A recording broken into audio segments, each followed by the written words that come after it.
I don't know. Maybe we'll do this together. If you can't beat them, join them. Oh yeah, got it. So I feel like everyone is doing a no buy or low buy this year, including myself. And I want to share some of the things I've learned along the way. Now we are only about 2 months into it, but I've been using a lot of these little tips and little pieces of encouragement for probably the last 2 years or so. So I feel like there's a lot of knowledge to share. And it's also time to give you guys a little update. But first, if you're new here, my name is Crystalline, but you can call me Krys, and we chat all things mind, body, and planet on this corner of the internet, so I hope you stick around.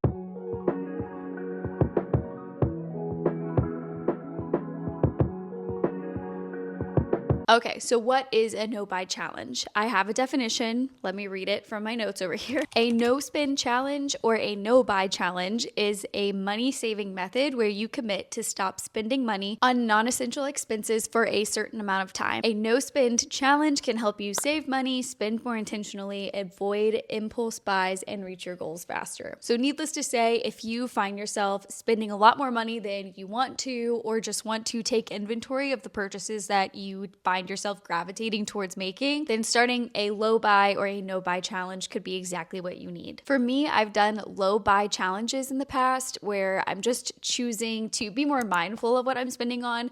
This year is my very first no buy challenge. So I have a very strict rules and guidelines that I have been following for this year of 2025 specifically. So how is my year going? We are about 2 months in. I made it all the way through January, and we are pretty much at the end of February now at this point. And there are a couple of things that I have spent money on that I did not initially intend for me to spend money on this year, but that is okay. None of us are perfect, but a couple of places that I've spent money on so far. So I have been spending some money on revamping my style in my closet. I have not really bought anything particularly new for my closet since I think I was in college. I am now 27 years old. It was about time. It was about time for me to just look at the pieces I was wearing and how I can style them better and find a couple of pieces to incorporate into my wardrobe that I didn't have before. Now, I will say I'm going to have a whole video on this in the future because it's been the best experience ever, but my husband is incredible and he actually got me a stylist. Her name is Sophia. She's based out of London. It is Fine Tuned Wardrobe is the name of her business, and we did a whole styling session. She's been helping me put together outfits and mood boards and just generally finding what kind of pieces I would benefit the most from in my closet. And she does everything very sustainably. So we try to shop from sustainable brands, and honestly, everything I've bought for my closet up to this point has either been thrifted or locally purchased. So supporting a local vendor within my area, which is super cool. Now, I knew going into 2025 that was something that I wanted to focus on this year. So I did put stipulations on the things that I was going to be buying. I have a whole video on my no buy rules, which you can find. I will link it somewhere in this video in case you're interested. Another place that I have spent some money on is experiences. Now, I think that this is an okay place to spend money because it's not material things that are coming into my home and cluttering up my home. It's experiences that we can take those memories with each other, as the years and life goes on. So far, we've had a few big birthdays that we've celebrated. We have done experiences like going to the local jazz club in town and supporting those local musicians. And then we also have gone to the coffee festival in our area as well, which was really cool to taste and get to meet a lot of the local coffee roasters and try their coffees. Was definitely spending money, but spending money in a more conscious way on experiences rather than random stuff. The last place that I have not been the best on is eating out. I really love eating out. If I don't have like a lunch, for example, that is like pre-prepped and ready for me to like kind of grab and go, then it's really easy for me to want to choose to go eat out somewhere else. I love to bake, I love to cook, but sometimes the meal prepping aspect of things is too much for me to handle all in like on a Sunday when I get home from the grocery store. The thought of having to cook an entire meal in the middle of the day for my lunch is just, again, too overwhelming for me. It's 50-50. This is definitely a rule that is I'm not going to be perfect on. I also will say that the bright side of this is that I am focusing on trying new places. So instead of going to the same restaurants or same places that I've always been drawn to going to, or just, have been in the habit of going to, trying new food restaurants has been super fun, super rewarding. Also, it feels like a new experience because I'm getting out and exploring a little more rather than just sticking to like routine of things that I've done in the past. Moving on to takeaways from my no buy challenge as of this year. I would 100% rather do experiences over buying stuff. I love an experience. I think it is so much more memorable than going to a store, buying something that would be the equivalent of whatever that price of the experience would be, and then forgetting about it, one, or it cluttering up my house, or just, not being something that actually serves much of a purpose, something that doesn't serve a purpose. Number 2 on takeaways, coffee is actually ludicrous these days. It is so expensive. I've gone out to get coffee 3 times. Twice was to meet a friend, and the third time I was killing some time in between some meetings that I was doing. So 3 times in the last 2 months have I gone to a coffee shop and bought coffee, and all 3 times my just traditional vanilla latte with oat milk has been like $9 plus. $9 is wild. You can buy a bag of coffee beans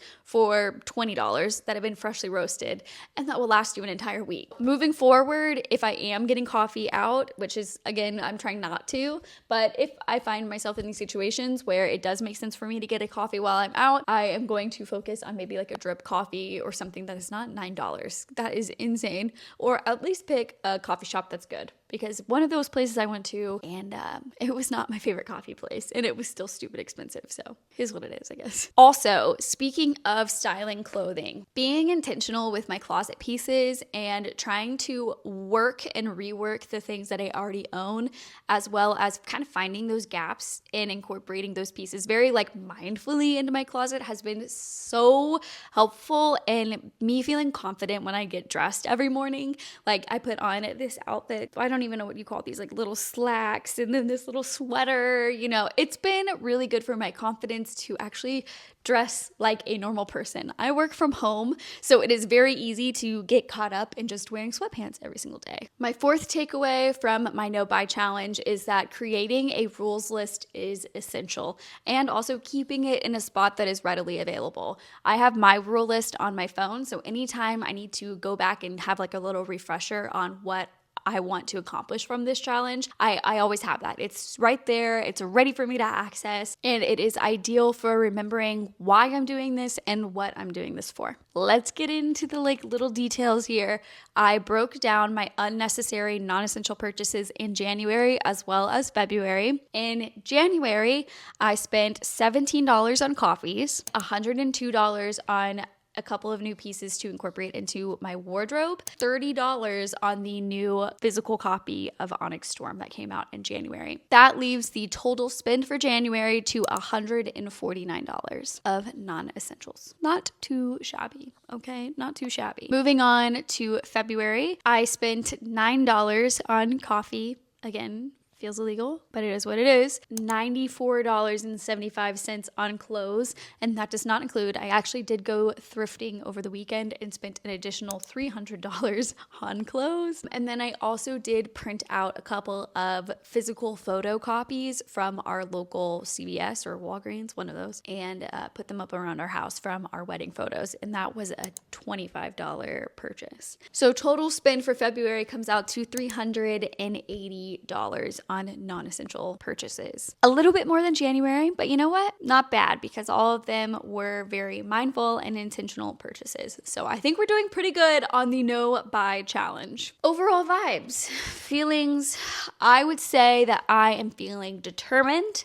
I am really appreciating the way that this allows me and kind of forces me to look at spending in a different way than I previously had. I would say in the past, when I have thought about buying something, I would just buy it pretty immediately. I wouldn't really think much about the purchase before I bought it. And now I am being a lot more particular with the things that I'm willing to bring into our house. I will say a no buy or a low buy challenge sounds a lot harder than it actually is.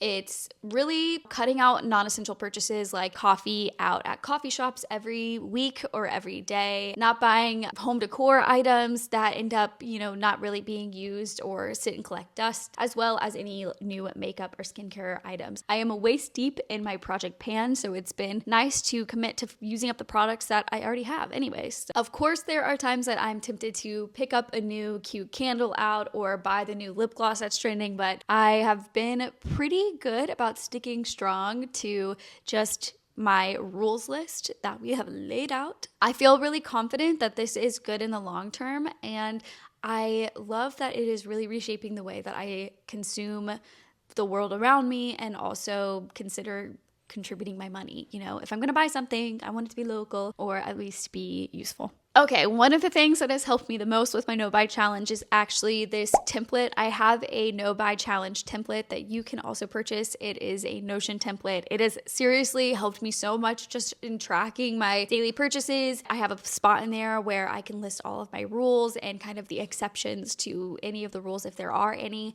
and it's been really nice. So if you are also interested in doing a no buy challenge, or if it's a month or a week, or if you want to start the rest of 2025 or the rest of the year, and from whatever month it is that you're watching this video, then that is a great template to start out and kind of put all your ducks in a row, have everything in one place. You can find the link to the no buy challenge in the description, and let me know in the comments how your no buy challenge is going. Have you started one? Are you doing one? Have you been pretty good? Have you kind of had a few slip ups? And what are the things you find yourself going back to purchasing that are non-essential items? I always find it curious. I've always been a coffee lover.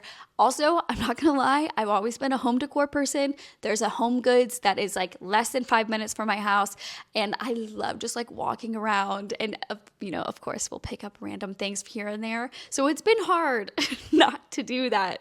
And that I would say that those are the items that I always tend to find myself going for, even though they are non-essentials. So I'm doing pretty good from considering everything else in life right now. Also, do you want updates on my no buy challenge? Weekly, quarterly, monthly, bi-monthly? Let me know if you guys want updates, or maybe you don't. Maybe you just want to wait until 2026 when all of this is over and I can kind of give you like a full recap on how the year has gone. Let me know, because I would love to give whatever you guys want here. Thank you so much for being here. I will see you guys in my next video. Bye.